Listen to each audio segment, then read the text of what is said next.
హరే శ్రీనివాస. శ్రీ ಗುರುಭ್ಯೋ ನಮಃ. ಹರಿಕಥಾಮೃತಸಾರ ಗುರುಗಳ ಕರುಣದಿಂದ ಪನಿತು ಪೇಳುವೆ ಪರಮ ಭಗವದ್ಭಕ್ತರಿದನಾದರದಿ ಕೇಳುವುದು.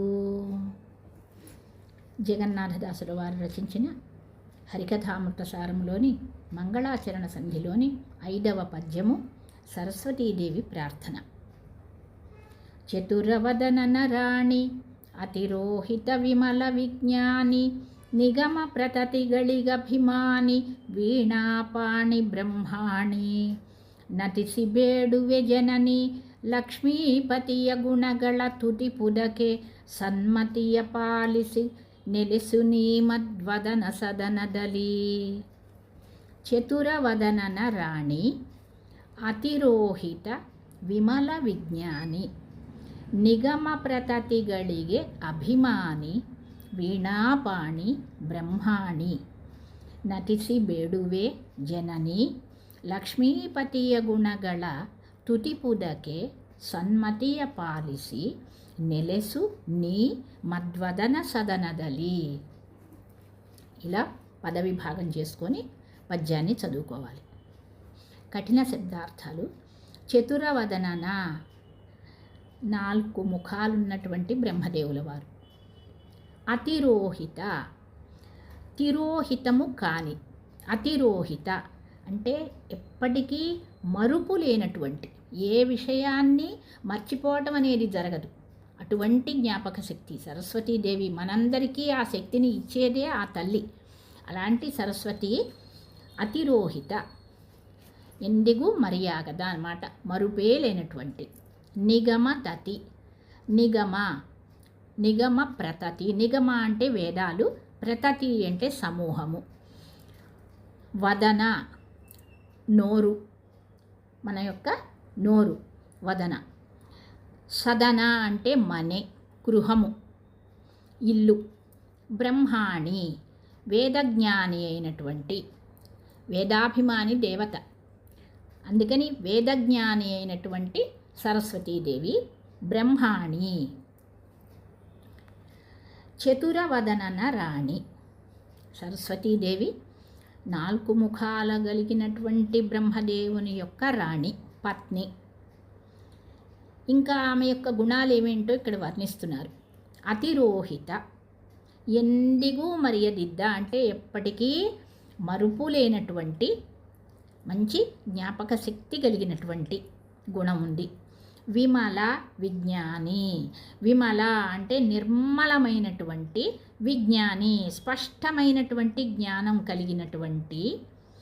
ఇంకా నిగమ ప్రతతిಗಳಿಗೆ ಅಭಿಮಾನಿ, వేదಗಳ సమూహಕ್ಕೆ, వేద సమూహానికి అభిమాని దేవత, వేదాభిమాని దేవత. వీణాపాణి, వీణను చేతిలో ధరించి ఉంటుంది సరస్వతీదేవి. బ్రహ్మాణి వేదజ్ఞాని. అటువంటి సరస్వతీదేవిని నతిసి బేడువే నమస్కరిస్తూ ప్రార్థన చెయ్యాలి. ఏమని? ఓ సరస్వతి తల్లి జనని, లక్ష్మీపతియ గుణಗಳ ತುಟಿಪುದಕೆ సన్మతియ పాలిసు. లక్ష్మీపతి అయినటువంటి ఆ నారాయణుని స్తోత్రం చేసేటువంటి సద్బుద్ధిని నాకు ప్రసాదించు తల్లి. నెలెసు నీ మద్వదన సదనదలి, నా యొక్క నాలుక అనేటువంటి గృహంలో నువ్వు ఎప్పుడూ కూడా నివసించు, సదా నిలుసు, నువ్వు నిలిచి ఉండు. సరస్వతీ కటాక్షం ఉంటే, ఆ నాలుక మీద సరస్వతి నాట్యం చేస్తూ ఉంటే, ఆ సరస్వతి అనుగ్రహం ఉన్న వాళ్ళకి మంచి సద్బుద్ధి, జ్ఞానము అన్నీ దొరుకుతాయి. కాబట్టి సరస్వతీదేవిని ప్రార్థించాలి. అలాంటి జ్ఞానంతో ఏం చెయ్యాలి? లక్ష్మీపతి అయినటువంటి నారాయణుని కీర్తించేటువంటి బుద్ధి కావాలి మనకి అని సరస్వతీదేవిని ప్రార్థన చెయ్యాలి. ఈ చతురవదనన రాణి, ఈ బ్రహ్మదేవుని పత్ని అయినటువంటి సరస్వతీదేవి అందరికీ కూడా జ్ఞానాన్ని ఇచ్చేటువంటి తల్లి.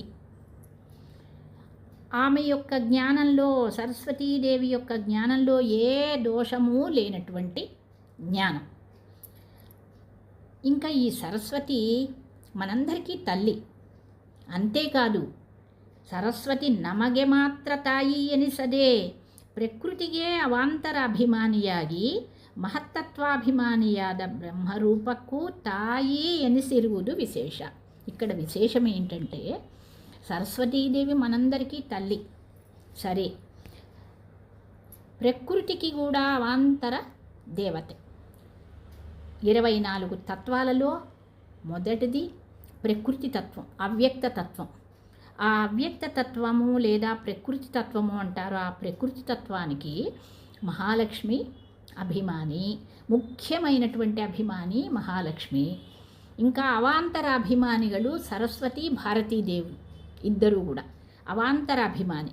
కాబట్టి ప్రకృతి తత్వానికి అవాంతర అభిమాని అయినప్పుడు ప్రకృతి తత్వం తరువాత తత్వం మహత్తత్వం. మహత్తత్వానికి చెందినవారు బ్రహ్మదేవుల వారు, వాయుదేవుల వారు. అంటే వారి యొక్క తత్వం కంటే ముందున్న తత్వం, పైన తత్వానికి అవాంతర అభిమాని అవటం వల్ల మహత్తత్వాభిమాని అయినటువంటి బ్రహ్మరూపానికి కూడా తాయి, తల్లి అనిపించుకుంటుందిట ఈ సరస్వతి. అది ఇక్కడ విశేషం. సరస్వతి నಮಗೆ మాత్ర తాయి ఎనిసదే, మనకి మాత్రమే కాదు తల్లి అని ప్రకృతి తత్వానికి కూడా అవాంతర అభిమాని అవటం వల్ల కింద ఉన్నటువంటి మహత్తత్వాభిమాని అయినటువంటి బ్రహ్మరూపానికి కూడా తల్లి అని అనిపించుకోబడుతుంది. ఇది ఇక్కడ విశేషం, సరస్వతీదేవి విశేషం.